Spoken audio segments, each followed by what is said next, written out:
That's right. Happy birthday, everybody that's celebrating a birthday today. Welcome to the Robbie.G Show podcast.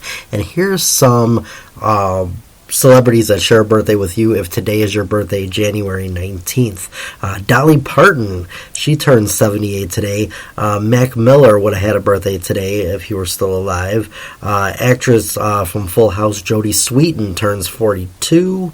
Let's see, Natalia Bryant is 21. Let's see, Little Scrappy is turning 40. Ron Killings, a.k.a. R-Truth, is turning 52 today and still going. Today also would have been Janis Joplin's birthday. Shawn Wayans from the Wayans Brothers turns 53. And let's see, any other really big ones? Doesn't look like anybody else. So if today's your birthday, happy birthday, and also happy birthday to all celebrities who are having birthdays today. Today we're going to just talk about a few things. I don't have a big list of stuff to talk about today. I'm going to go over the Emmy Awards with everybody, and I'm also going to talk about the NFC, AFC playoff games this weekend, and my thoughts on the crappy Chicago Bulls fans that made me embarrassed to be a Bulls supporter. But first, let's go into the NFL. Last week, we had, of course, the wild card weekend, and I went 4-2 in that round, and for 66%. So not too bad. This week there's 4 games. There's 2 Saturday, 2 Sunday. Right now we've got, let's see, tomorrow we got the Texans and the Ravens, Packers and 49ers, and then Sunday Bucks and Lions, and then the Chiefs and the Bills. So here's my predictions for those games. I've got the Ravens beating the Texans. A lot of people say, oh, C.J. Stroud, he's a great player. He's going to be amazing, and he's going to win a Super Bowl one day, but it's not going to be in his rookie year. He will end up losing to Baltimore. I think Lamar Jackson has a mission to be on, and I think he's going to win that game. So, yes, it's going to be the Ravens over the Texans. Packers and 49ers. Jordan Love, not going to lie, as much as I hate to say it, Jordan Love is a good player. He's a good quarterback. I don't feel he has enough to beat the 49ers yet, and he's going to be just like Aaron Rodgers and lose to them. So it's going to be the 49ers winning that one. Sunday, the Bucks and the Lions. I think the Lions are going to carry that momentum from their first playoff win in 32 years. I think they carry that momentum into this week, and they make it all the way to the NFC Championship game to play the 49ers. And then the Chiefs and the Bills. I've got the Chiefs winning that one. I just think that Kelsey and Mahomes are just going to be better than Josh Allen in that game, and I think that the Chiefs go on to win it. It's going to be a close one. It's going to be a shootout, but at the end, it's going to be Mahomes going back to the AFC Championship to face Lamar Jackson.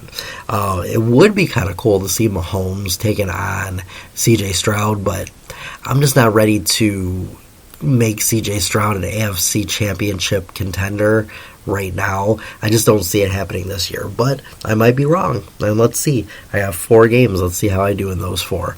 Last week was pretty decent football.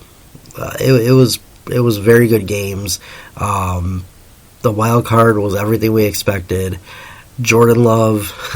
I want to tell everybody something funny that happened to me. So I play Madden 24 on my Xbox, and I'm in a season, and the season ended. I beat the Jets with Aaron Rodgers playing as the Bears, and he retired, which that's 2 years in the game, not in the first year, but in the second year. And it was funny because he literally retired, and then Jordan Love was a free agent and signed with the Jets. It made me laugh so hard because that would be 3, if that premonition comes true, that would be 3 former Packers to go, quarterbacks to go to the Jets. And I think that's going to happen. And it would be funny if it did, honestly. But, so that was my premonition for the future. Jordan Love is going to end up with the New York Jets. I do believe the Packers win a Super Bowl with him. I think he's got it, and I think he's the guy for the Packers. And I think eventually, I hate to say it because I'm a Bears fan, but I think they're going to win it. But yeah, that was a crazy thing to happen, and it made me laugh because of that. But yeah, CJ Stroud, amazing, but not yet ready. Same with Jordan Love. He's a good quarterback, but he's not ready to make it to the NFC Championship. So I think it's going to be the Lions and the 49ers and the Ravens and the Chiefs going for that coveted 2 spots for the Super Bowl. I want to talk really quick about the NBA and the Chicago Bulls. I was very disappointed in the fans of Chicago, and it actually made me embarrassed to be a Bulls fan right now. To me, to boo a man, not only a man that died, but a man whose wife and widow was there, it made me sick to my stomach. I feel like I don't care if you agree with what he did or if you don't agree with what he did, doesn't matter. That was crappy of the Bulls fans to boo. Okay, the Ring of Honor ceremony was very lame to begin with. The fact that Jordan wasn't there, he did a speech on video, but Jordan wasn't there, Pippen wasn't there, Rodman wasn't there. It just didn't feel like a Ring of Honor ceremony. And then the fact that the 95-96 Bulls, they didn't bring them up one by one and let them stand up with their name being called and just had them all stand. To me, it just was tacky. I was looking forward to this. I was excited for it, and they let me down. But the fans let me down more because I feel like Chicago fans should have way more class. I understand people don't like Jerry Krause. I'm not a big fan of him either. He broke up a dynasty when it could have went another year or two. Maybe won us 1 or 2 more rings. The fact of the matter is, he built the dynasty that won the championships. People are saying it was Michael Jordan. No. Michael Jordan was there before Krause, but guess who brought in Pippen, Rodman, Horace Grant, all those players that helped Michael win? Because up until Pippen and all them came, he didn't win. He made it to the playoffs, but he never got to that point.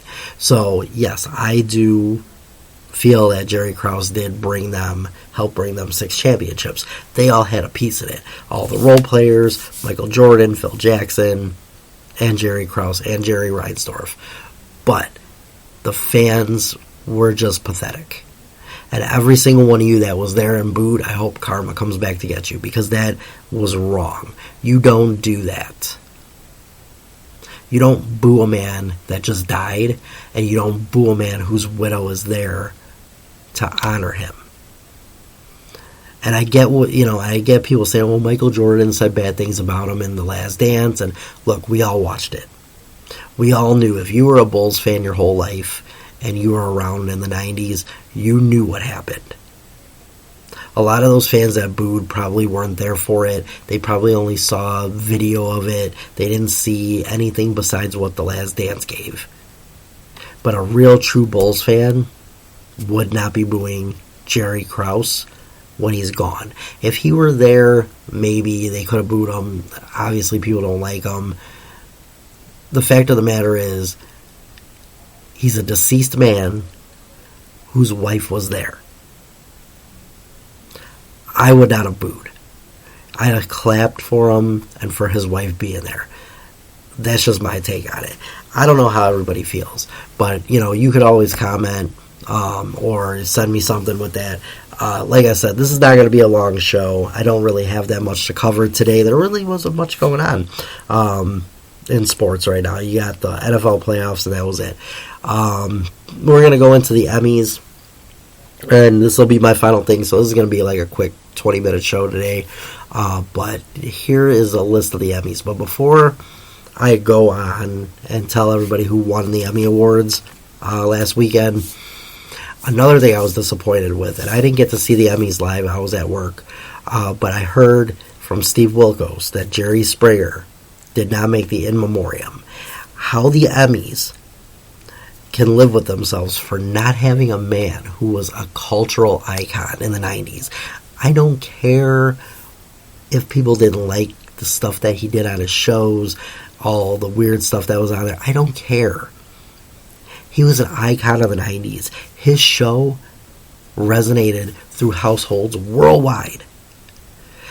kids homesick from school watching Jerry Springer while their parents were at work.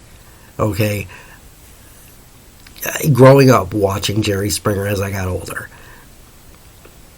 Judge Jerry Springer. All that stuff. He is a cultural icon. He's amazing, and that man should have been on the in memoriam. And I myself am very upset that he wasn't. But I did see it. The rest of it was touching. The fact that it was Sally Struthers and Rob Reiner, and they were on the set of All in the Family. They had like the setup of All in the Family there. And for Norman Lear, who passed away, that was amazing. The See You Again song, then they went into I'll Be There For You for Matthew Perry. That was amazing. So it was a good in memoriam, except for the point that Jerry Springer wasn't in there. But other than that, it was great. And I really am a big fan. I didn't even know Sally Struthers was still alive. I thought she passed away. But seeing her up there, she looked great. And Rob Reiner, of course, he's awesome. But yeah, it was a nice tribute to Norman Lear, and it was a very nice tribute to Matthew Perry. But like I said, my heart sank when they didn't show Jerry Springer, because to me, he was a big icon. I loved him. But now let's go into the list of who won all the Emmy Awards. Alright, so here's the full list of Emmy Awards winners. If you didn't get to see it, or if you're not big on award shows, I'll run down who won each category. Outstanding Supporting Actress in a Comedy Series was Ayo Elbree for The Bear. Outstanding Lead Actress in a Comedy Series was Quintana Bronson for Abbott Elementary. Outstanding Supporting Actress in a Drama Series was Jennifer Coolidge for The White Lotus. Outstanding Supporting Actor in a Drama Series was Matthew McFadden for Succession. Outstanding Supporting Actor in a Comedy Series was Eben Moss-Bachrach, The Bear. Outstanding Lead Actor in a Comedy Series was Jeremy Allen White for The Bear. That must be a really good show. Outstanding Scripted Variety Series was Last Week Tonight with John Oliver. Outstanding Supporting Actress in a Limited or Anthology Series or Movie was Niecy Nash-Betts for Dahmer, Monster of the Jeffrey Dahmer Story. Let's see. Outstanding Directing for a Comedy Series was Christopher Storer for The Bear. Outstanding Writing for a Comedy Series was Christopher Storer for The Bear. Outstanding Reality Competition Program was RuPaul's Drag Race. Outstanding Writing for a Variety Series was Last Week Tonight with John Oliver. Let's see. Outstanding Variety Talk Series, The Daily Show with Trevor Noah. Outstanding Directing for a Limited or Anthology Series or Movie, Lee Sung-jin with Beef. Outstanding Supporting Actor in a Limited or Anthology Series or Movie was Paul Walter Hauser in Blackbird. Outstanding Writing for a Drama Series went to Jesse Armstrong for Succession. Outstanding Writing for a Limited or Anthology Series or Movie was Lee Sung-jin for Beef. Outstanding Directing for a Drama Series went for Mark Milord for Succession. Outstanding Variety Special, Elton John Live, Farewell from Dodger Stadium. That was a very good one. If you wanted to see Elton John's last Dodger Stadium performance, definitely go check that out. We watched it from start to finish. It was amazing. Outstanding Lead Actor in a Limited or Anthology Series or Movie was Steven Yeun for Beef. Outstanding Lead Actress in a Limited or Anthology Series or Movie was Ali Wong for Beef. Beef was good too. Outstanding Limited or Anthology Series winner was Beef. That was a really good show on Netflix. Go check that out. Outstanding Lead Actor in a Drama Series, and he did a hilarious acceptance speech, so go check it out. Go search it on YouTube. Kieran Culkin, Macaulay Culkin's brother, for Succession. Outstanding Lead Actress in a Drama Series was Sarah Snook for Succession. Outstanding Comedy Series, The Bear. Outstanding Drama Series, Succession. And that was it. So those were all the awards and who won for the Emmys. It was a good show for the people who watched it. I didn't get to see it. People did say it was good. Oh, a little bit of news about Eminem. he's going to have a new song released on January 26th, which is next Friday. So make sure you check that out. And Justin Timberlake is teasing a new album. In fact, on his TikTok, somebody asked him a new album, and he counted on his fingers all the way to 6. And he has 5 albums out, so that would be number 6. So I think a new album from Justin Timberlake's coming, and maybe an NSYNC tour. Maybe they'll do the double thing where they'll do a tour, but he'll also do his solo stuff too. That'd be kind of cool. So yeah, and that's it for this week. It's a short show, 17 minutes, a quick one. There wasn't a lot in entertainment going on right now. All the Chicago shows and Law & Orders came back, so make sure you go check them out on Hulu. You can watch the reruns on Peacock. And then every Wednesday and Thursday, probably until the end of the year. I don't know if they're going to take a break or if they're going to go straight through now. But all your hit TV shows are coming back, so make sure you go check them out. And next week, I'm going to have a Royal Rumble preview, all the matches. I'm going to talk about who I think is going to win the Rumble next Friday. We'll talk about the 4 teams that made it into the NFL, NFC, and AFC championship games. We'll talk sports, we'll talk some entertainment, and we'll have fun. I hope everybody enjoys this really short show today. Look, some shows are shorter than others, and this was one of them. But I hope everybody has a great weekend. Stay safe, stay healthy, don't die. Oh, and guess what? Next week in the Chicagoland area, we're going to have weather in the 40s again. It's going to be amazing. So it's going to feel like summer out there. But yeah, so stay safe out there, everybody, this weekend, and enjoy football and whatever you're doing with your family and friends. Until next week, I'll see everybody later. Peace. Oh, and in the words of my hero, Jerry Springer, take care of yourselves and each other.